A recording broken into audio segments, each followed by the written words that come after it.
ada yang namanya sindrom geriatri, Mbak. Apa itu, Dok? Kita tuh sebetulnya bisa memilih mau proses menuainya itunya dengan baik, biasa-biasa aja, atau yang patologik. Patologik itu yang sakit kayak Terus hidup sehat dari lagi dari muda usia ya, Dok? muda. Karena kan nanti itu kita motifnya di belakang. Segala sesuatu kan nggak mungkin langsung tiba-tiba Sekarang ya, Dok? chat gitu, Iya. atau SMS sama anaknya, hurufnya harus yang paling besar. Iya, kalau buka HP-nya orang tua tuh biasanya paling terang gitu ya, Dok. Iya. Sama besar-besar ya, Dok. Iya.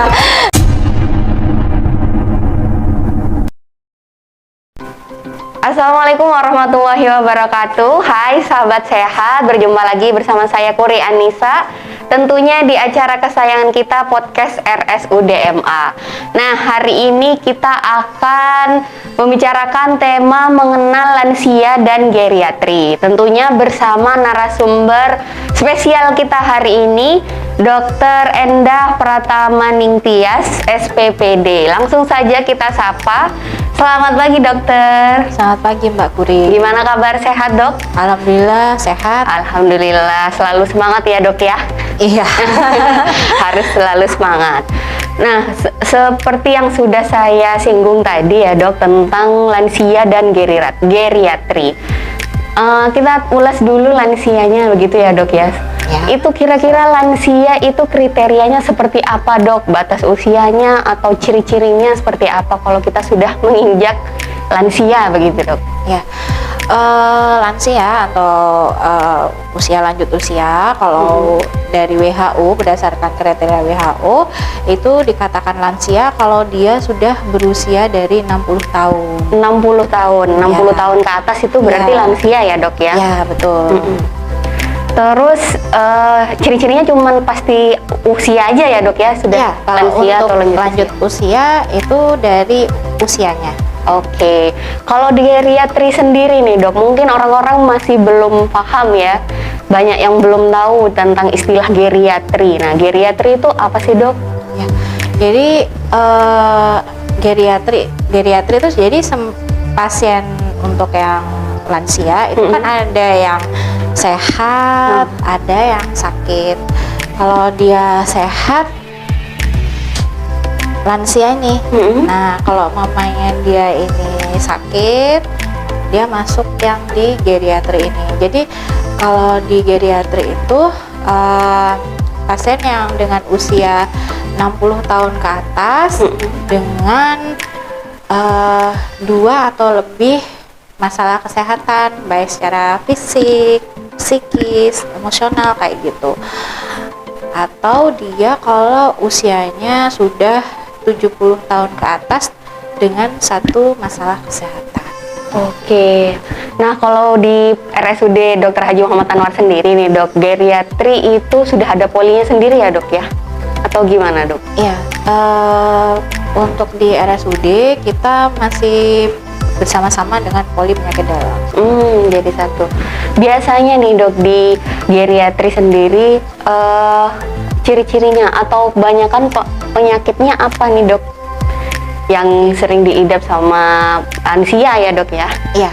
Jadi kalau untuk geriatri sendiri, kalau di geriatri itu ada yang namanya sindrom geriatri, Mbak Putri. Apa itu, Dok? Nah, sindrom geriatri itu jadi suatu sindrom. Jadi ada berbagai masalah kesehatan ya yang sering dijumpai pada pasien dengan usia lanjut usia karena dari proses penuaannya sendiri sehingga timbul berbagai macam masalah.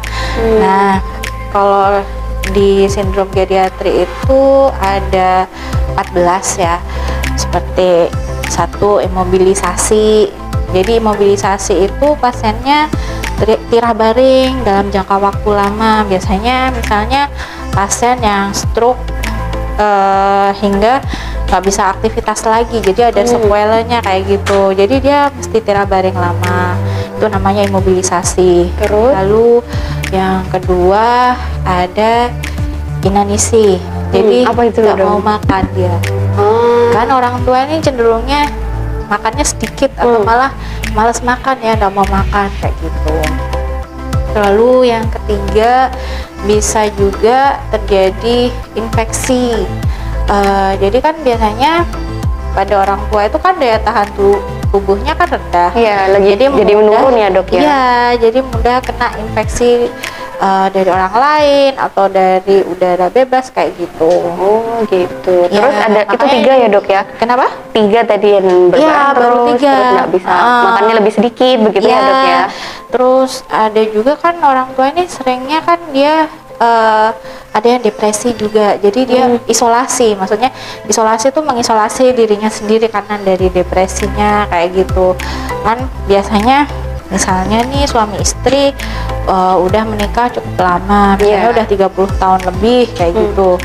Nah ternyata suaminya dipanggil sama Allah duluan, jadi istrinya sendirian. Biasanya selalu berdua ya dok ya, jadi sendirian, berdua, kesepian gitu. Anaknya ada di luar kota terus, jadi dia mulai depresi kayak gitu. Terus ada juga inkontinensi. Jadi kalau inkontinensi itu beser atau ngebrok. Inkontinensia itu kan ada 2, inkontinensia alfi, jadi dia tuh DAB tuh nggak kerasa, ya udah ngebrok aja, langsung keluar DAB, aja ya langsung keluar aja. Ada juga inkontinensia urin, jadi pipis nggak kerasa, beser. Misalnya jalan tahu-tahu pipis sendiri encer kayak gitu. Atau malah ada juga yang impaksi. Kalau impaksi kebalikannya dari inkontinensia tadi. Jadi kalau impaksi itu dia susah buang air besar. Iya, sembelit biasanya. Karena mungkin kan makanannya ini kan ya nggak terjaga. Karena mungkin tinggalnya sendirian atau cuma berdua aja. Jadi kan males mau masak yang macem-macem. Iya yang, benar dok. Lagi pula kan sendirian juga ya. Terus habis itu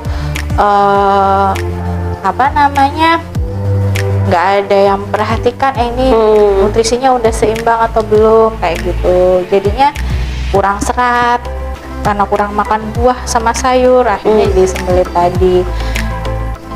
Terus habis itu tadi sudah berapa ya mbak ya? Sudah ada 4 kalau ada 4 tadi ya. Terus yang selanjutnya itu impekunisiti. Jadi apa itu dok? Impekunisiti itu kemiskinan. Jadi kan kalau pasien geriatri atau lansia gini kan biasanya udah pensiun ya. Kalau PNS mungkin dia masih dapat uang pensiun ya, walaupun jumlahnya nggak besar tapi masih bisa lah untuk hidup sederhana, masih bisa.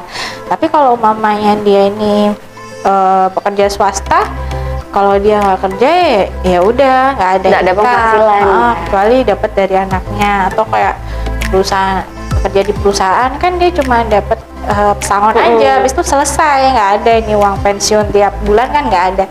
Jadi secara finansial juga jauh lebih turun daripada waktu masa produktifnya, seperti itu. Lalu juga ada iatrogenik, jadi karena biasanya kan lansia ini minum obat nih banyak ya, karena masalah kesehatannya banyak, obatnya juga banyak, akhirnya muncullah pengaruh dari obat-obat yang diminum, maksudnya misalnya ada interaksi antar obat kayak gitu, ada efeknya begitu ya dok? Iya. Lalu ada juga insomnia, jadi pasien tua ini kan susah tidur biasanya, atau ya ada sih yang gampang tidur jadi tidur terus.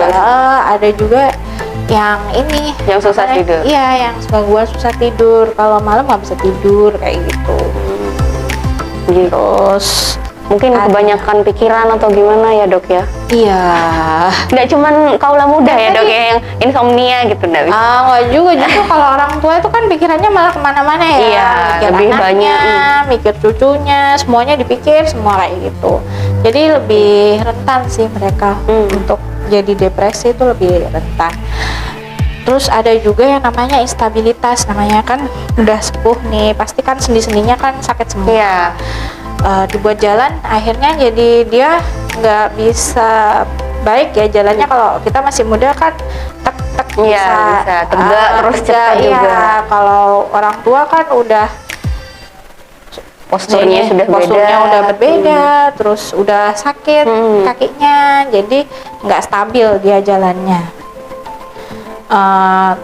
juga bisa terjadi defisiensi sistem imun ya, karena tadi intake-nya kurang baik, kayak gitu. Dari juga makanan pengaruh, juga memang pengaruh dari tubuhnya sendiri. Jadi kondisi faal tubuhnya kan juga udah mulai menurun, jadi sistem imunnya jadi turun, gampang kena sakit tadi itu. Lalu juga pada orang tua itu sering terjadi gangguan penglihatan sama pendengaran. Kan biasa sering ya kalau orang tua gitu harus teriak-teriak kalau mau ngomong, atau kalau ngelihat gitu sudah baca koran udah susah. Bisanya tulisannya yang besar-besar. Kalau mau ini apa namanya chat gitu, atau SMS sama anaknya, hurufnya harus yang paling besar. Iya, kalau buka HP-nya orang tua tuh biasanya paling terang gitu ya dok, sama besar-besar ya dok. Soalnya mereka kan udah nggak bisa ini, penglihatannya kan udah mulai ada fungsinya sudah menurun memang ya dok ya. Ya, seperti itu. Terus itu aja ya dok. Berarti peran keluarga sama orang-orang terdekat itu sangat penting ya dok ya. Iya. Itu semua pasti mengalami, semua lansia pasti mengalami sindrom itu, ataukah enggak semua gitu dok? Gimana dok? Ya. Jadi kalau lansia pasti kan dia ada penurunan ya, penurunan dari fungsi seperti itu. Tapi ada juga yang terkena sindrom geriatria ini, ada juga yang enggak kayak gitu Mbak. Jadi tergantung sebetulnya bekalnya itu dari masih muda ya. Kan proses menua itu dia nggak berlangsungnya nggak waktu kita saat nanti usia 60 nanti, tapi kan proses menua itu bisa terjadi dari sebelumnya, dan antara organ yang satu sama yang lain tuh kan beda-beda. Nah, kita tuh sebetulnya bisa memilih mau proses menuanya itunya dengan baik, biasa-biasa aja, atau yang patologik. Patologik tuh yang sakit kayak gitu. Kalau proses menuanya baik, ya waktu tuanya masih sehat, lebih terus masih ya, aktif, hidup bahagia, masih bisa sepedaan, jogging sama teman-temannya, ngobrol kayak gitu, reunian. Tapi kalau proses menuanya biasa ya mungkin untuk masalah kesehatannya sedikit, tapi ya tidak sebugar yang proses menua yang dengan baik kayak gitu. Kalau proses menuanya yang patologik atau yang sakit tadi, ya tentunya pasti banyak masalah problem kesehatan kayak gitu. Oke, berarti harus hidup sehat dari lagi dari muda usia ya dok? muda, karena kan nanti itu kita motiknya di belakang. Segala sesuatu kan nggak mungkin langsung tiba-tiba. Sekarang ya dok? Iya. Oke, jadi diingat ya sahabat sehat, harus hidup sehat mulai dari sekarang. Kalau mamanya nanti masa tuanya bisa masih senang-senang ya dok ya, masih bisa beraktivitas aktif seperti itu. Terus dok, sindrom geriatri ini itu rentang usianya setiap orang itu sama kah? Atau setiap lebih dari 70 tahun pasti ada sindrom geriatri gitu dok? Biasanya umur usia berapa dok? Ya, sindrom geriatri itu ya mengikuti yang lansia tadi Mbak. Jadi semakin sehat, usia dari lebih dari 60 tahun itu kan lansia. Nah, lansia ini kalau mamanya ada masalah kesehatan kan geriatri, jadi muncullah sindrom geriatri. Lebih patologik, jadi lebih muda juga ininya, enggak dok? Enggak. Enggak juga ya, meski kalau mamanya sudah masuk masa lansia pasti sudah mulai ada sindrom geriatri itu ya dok? Bisa ya, bisa enggak, tergantung dari tadi kebiasaan hidupnya yang sebelumnya bagaimana. Kalau kau terbiasa hidup sehat ya mungkin nggak mengalami, ataupun kalau mengalami minimal aja. Oke gitu.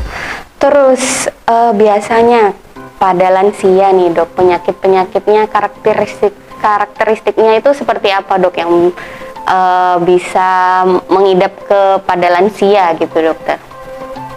Untuk penyakitnya? Iya, penyakitnya kan biasanya kalau sudah lansia itu kan banyak gitu penyakitnya ya dok ya? Ya itu tadi, kalau mamanya lansia itu memang biasanya penyakitnya lebih dari satu.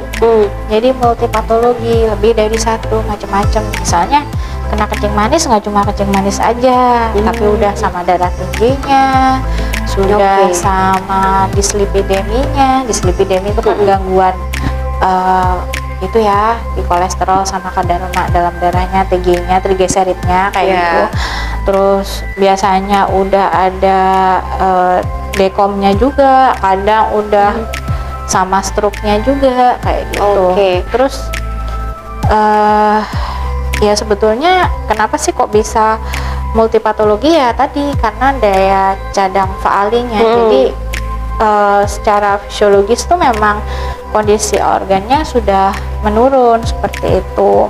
Terus habis itu pada orang tua itu kan status fungsionalnya juga berubah. Status fungsional itu jadi kemampuan dia untuk melakukan aktivitas hidup sehari-hari kayak gitu. Sudah berkurang ya? Iya, pasti udah berkurang. Misalnya untuk naik tangga, jalan jauh kayak gitu. Itu kan kalau misal nih dok, belum usia 60 tahun, tapi sudah punya penyakit yang kronis begitu ya dok, yang sudah diabetes, darah kan banyak kan ya dok sekarang, umur 55, 50 sudah banyak yang stroke begitu dok. Itu apakah masuk geriatri juga atau gimana dok? Enggak. Oh, kan tadi ada batasan usia soalnya. Gitu. Berarti nanti kalau mamanya sebelum usia lansia tetap di poli penyakit dalam gitu ya dok ya? Oke. Terus tadi kan sudah dibahas tentang pola hidup sehat. Nah ini gimana nih dok? Mungkin ada tips-tipsnya untuk sahabat sehat biar bisa tetap bugar di masa lansia, atau tipsnya juga untuk kita-kita yang masih muda agar nanti bisa tetap fit di waktu lansia begitu. Silakan dokter. Ya, untuk tips sehatnya intinya adalah jalani pola hidup yang sehat. Ya, dengan menjaga tetap makan sesuai nutrisi yang dibutuhkan kayak gitu. Minuman juga sama sesuai jumlah air yang dibutuhkan dalam seharinya. Lalu jangan lupa untuk selalu olahraga. Tetap aja pola hidup sehat yang penting ya dok ya. Oke, terima kasih dokter sudah berbagi ilmunya yang sangat bermanfaat ini untuk kita. Sama-sama Pak Puri. Semoga kita bisa berjumpa lagi di lain waktu ya dok ya. Jangan bosan-bosan kesini dok. Oke, terima kasih dokter Enda. Ya itu dia tadi perbincangan kita tentang lansia dan geriatri bersama dokter Endah Pratamaningtyas, spesialis penyakit dalam. Saya Kuri Anissa pamit undur diri. Terima kasih atas perhatiannya. Saya undur diri. Assalamualaikum warahmatullahi wabarakatuh.